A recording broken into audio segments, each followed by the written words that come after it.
नमस्कार विद्यार्थी मित्रांनो, महाराष्ट्र लॉ सीईटी 5 इयर्स 2026चं कॉलेज अलॉटमेंट झालेले आहेत.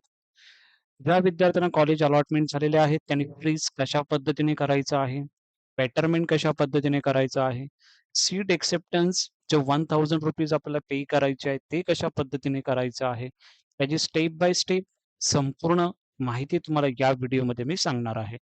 पूर्ण व्हिडिओ बघा जेणेकरून सर्व डाउट्स तुमचे या व्हिडिओमधून क्लिअर करेल होते. त्या पद्धतीने आता आपण सीईटीच्या वेबसाईटला आलो आहोत. सीईटीच्या वेबसाईटला आल्याच्या नंतर ऍडमिशन पोर्टल AY2627 यावरती तुम्हाला सिम्पली क्लिक करायचं आहे. त्यानंतर LLB 5 इयर्स यावरती जायचं आहे. त्यानंतर तुम्हाला इथे दिलेलं आहे कॅन्डिडेट लॉग इन.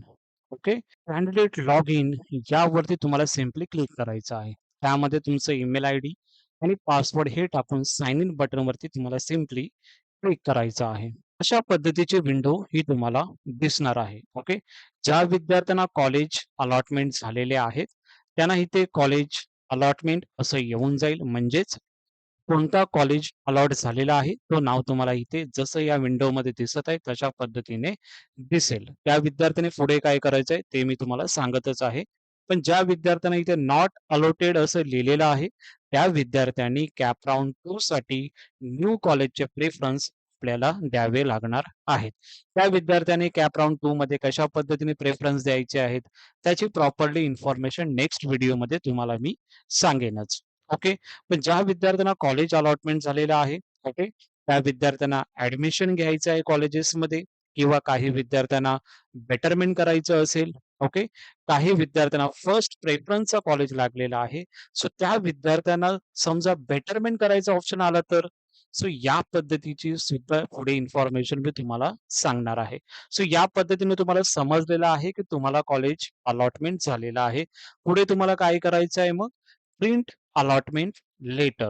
म्हणजेच इथे जो ऑप्शन तुम्हाला दिलेला आहे प्रिंट अलॉटमेंट लेटर याचं तुम्हाला प्रिंट काढायची आहे. ओके, ज्या विद्यार्थ्यांना कॉलेजमध्ये ऍडमिशन घ्यायचं आहे त्या विद्यार्थ्यांनी प्रिंट अलॉटमेंट लेटर यावरती क्लिक करायचं आहे. अलॉटमेंट लेटर तुमचं डाउनलोड करून तुमच्याकडे ठेवायचं आहे. ओके, ज्या विद्यार्थ्यांना ऍडमिशन घ्यायचं आहे कॉलेजमध्ये त्या विद्यार्थ्यांनी, ज्या विद्यार्थ्यांना ऍडमिशन नाही घ्यायचंय सध्या त्या विद्यार्थ्यांनी अलॉटमेंट लेटर काढायची गरज नाही आहे. ओके, प्रिंट अलॉटमेंट लेटर त्यानंतर मग तुम्हाला सीट एक्सेप्टन्स स्टेटस यावरती क्लिक करायचं म्हणजे प्रिंट अलॉटमेंट लेटरच्या खालती तुम्हाला ऑप्शन दिसत आहे सीट एक्सेप्टन्स स्टेटस. आता यामध्ये आपल्याला हे 3 ऑप्शन यामध्ये दिसत आहेत. ज्या विद्यार्थ्यांना कॉलेजमध्ये ऍडमिशन घ्यायचं आहे ते विद्यार्थी फ्रीज करतील आणि कॉलेजमध्ये ऍडमिशनसाठी जातील. त्याबरोबर काय घेऊन जाणार आहेत? अलॉटमेंट लेटर हे तुम्हाला घेऊन जायचं आहे. ओके. फ्रीजवरती क्लिक केल्याच्या नंतर तुम्हाला हे जो एक्सेप्टन्स लेटर आहे, तो सुद्धा तुम्हाला न्यायचा आहे. कारण की तुम्ही 1000 पे करणार आहात. ओके. 1000 पे करणार आहात, तर त्याची जी सीट एक्सेप्टन्स जे 1000 पे केलेलं आहे, ती कॉपी आणि हा अलॉटमेंट लेटर हे तुम्हाला घेऊन जायचं आहे. ओके.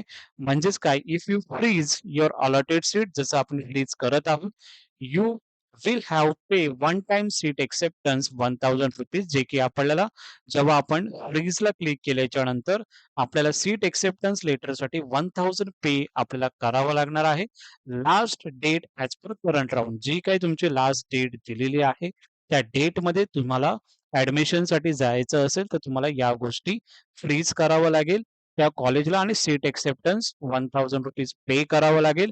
देन तुम्ही कॉलेजमध्ये ऍडमिशनसाठी allotment letter, seat acceptance letter आणि तुमचे जे ओरिजिनल डॉक्युमेंट असतील त्याच्यामध्ये काही विद्यार्थ्यांचा प्रश्न होता की सर माझ्याकडे मार्कशीट नाहीये, माझ्याकडे बोर्ड सर्टिफिकेट आहे. सो कोणतेही एक डॉक्युमेंट असेल कॉलेजमध्ये ऍडमिशनसाठी तुमचं ऍडमिशन होऊन जाईल. पण 15 दिवसामध्ये मग तुम्हाला समजा तुम्ही सर्टिफिकेट जर दिली असेल at the time of admission तर तुम्हाला 15 दिवसानंतर मार्कशीट सुद्धा कॉलेजमध्ये घेऊन जायचं आहे. तेवढी तुम्हाला मुभा यामध्ये दिलेली आहे. ओके. सो या पद्धतीने तुम्हाला फ्रीज करायचं आहे आणि कॉलेजमध्ये जाऊन ॲडमिशन घ्यायचं आहे. तिथे तुमची कॅप राउंडची प्रोसेस एंड होणार आहे. ओके. आता ज्या विद्यार्थ्यांना समजा सेकंड, थर्ड प्रेफरन्सचं कॉलेज लागलेलं आहे. ओके.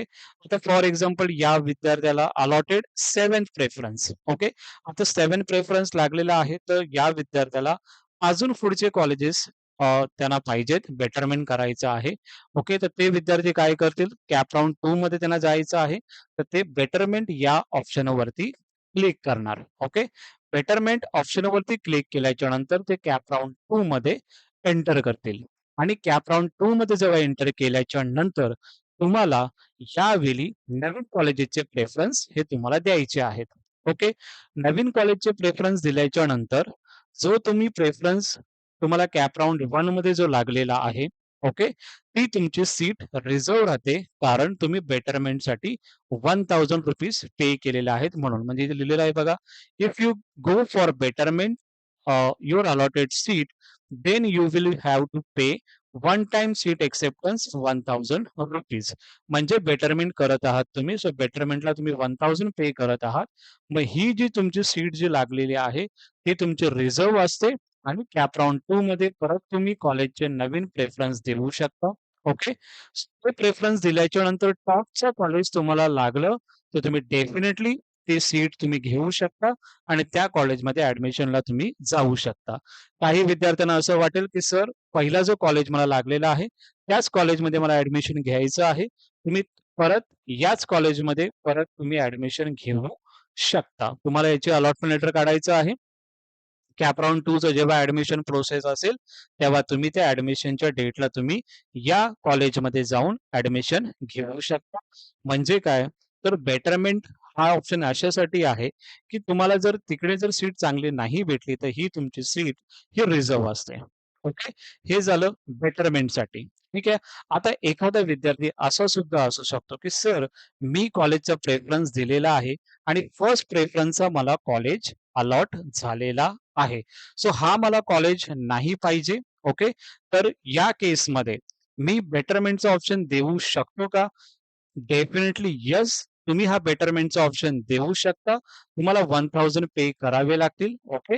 1000 पे करावे लागतील आणि बेटरमेंटचा ऑप्शन तुम्ही देऊ शकता आणि कॅप राउंड 2 मध्ये तुम्ही सुद्धा एंटर करू शकता आणि नवीन कॉलेजेसचे प्रेफरन्स तुम्हाला द्यायचे आहेत. मग तुम्हाला तिथं जर समजा चांगला कॉलेज लागला कॅप राउंड 2 मध्ये, तुम्ही तिकडे ऍडमिशन घ्या आणि समजा कॅप राउंड 2 मध्ये चांगला कॉलेज जर तुम्हाला नाही भेटला आणि हाच कॉलेज जर तुम्हाला पाहिजे, तर तुम्ही या कॉलेजला अप्लाय म्हणजे अलॉटमेंट लेटर काढून ऍडमिशनला तुम्ही जाऊ शकता. फक्त तुम्हाला एक्सेप्टन्स लेटर जो आहे ते तुम्हाला काढावं लागेल. ओके. सो फर्स्ट प्रेफरन्स लागलेला आहे. ओके. एखादा विद्यार्थी असा सुद्धा असू शकतो की सर, आपण तर याच्यामध्ये अदर दॅन म्हणजे फर्स्ट प्रेफरन्स सोडून बाकी कॉलेज लागलेलं आहे. त्या विद्यार्थ्यांना कंपल्सरी ते बेटरमेंट करू शकतात. ओके. सो या पद्धतीचे जे काही न्यू अपडेट्स यामध्ये आलेल्या आहेत, त्या सुद्धा तुम्हाला यामध्ये सांगणं गरजेचं आहे. फ्रीज करायचं आहे. ऍडमिशन घेण्यासाठी फ्रीज करा. त्यामध्ये सीट एक्सेप्टन्सचे ₹1000 पे करा आणि मग तुम्ही कॉलेजमध्ये जाऊन ऍडमिशनला तुम्हाला जायचं आहे. जे विद्यार्थी बेटरमेंट करतील, ते विद्यार्थी कॅप राउंड 2 मध्ये एंटर करतील आणि ज्या विद्यार्थ्यांना कॉलेज अलॉटमेंट नाही झालेलं आहे, असे विद्यार्थी सुद्धा कॅप राउंड 2 मध्ये नवीन कॉलेजेसचे प्रेफरन्स तुम्हाला द्यायचे आहेत. ओके. सो या पद्धतीने तुमची जे सीट एक्सेप्टन्स आहे, तुम्हाला या पद्धतीने करायचं आहे. फ्रीज काय आहे? बेटरमेंट काय आहे? सीट एक्सेप्टन्स लेटर म्हणजे काय आहे? आता अलॉटमेंट लेटर काढल्यावरती तुम्ही सीट एक्सेप्टन्सची जेव्हा तुम्ही 1000 पे करता, त्यावेळी तुम्हाला ते रिसिप्ट वगैरे असते, म्हणजे तो एक्सेप्टन्स लेटर असतो, तो तुम्हाला डाउनलोड करायचा आहे आणि तुम्हाला कॉलेजमध्ये जाऊन ऍडमिशन घ्यायचं आहे. ओके. सो फ्रीजच्या संदर्भात 1000 पे करायचं आहे ते तुम्हाला मी सांगितलं. बेटरमेंटसाठी सुद्धा तुम्हाला 1000 पे करायचे आहेत आणि मग तुम्ही कॅप राउंड 2 मध्ये एंटर करू शकता आणि नवीन कॉलेजेसचे तुम्हाला मग प्रेफरन्स तिकडे द्यायचे आहेत. ओके. सो अशा पद्धतीने तुम्हाला फ्रीज, बेटरमेंट आणि सीट एक्सेप्टन्स अशा पद्धतीने करायचं आहे. त्याची स्टेप बाय स्टेप तुम्हाला यामध्ये इन्फॉर्मेशन मी सांगितलेली आहे. ओके. आय होप तुम्हाला या सर्व गोष्टी समजल्या असतील. तर नक्की या व्हिडिओला लाईक करा. हे तुमचा चॅनल आहे, तर याला सबस्क्राईब करण्याचा नक्की प्रयत्न करा आणि हाईप सुद्धा या व्हिडिओला करा, जेणेकरून जास्तीत जास्त विद्यार्थ्यांपर्यंत ही आपले व्हिडिओ पोहोचेल आणि त्यांना सुद्धा फ्री ऑफ गाईडन्स आपल्याकडून त्यांना भेटत जाईल. Okay. Thank you so much.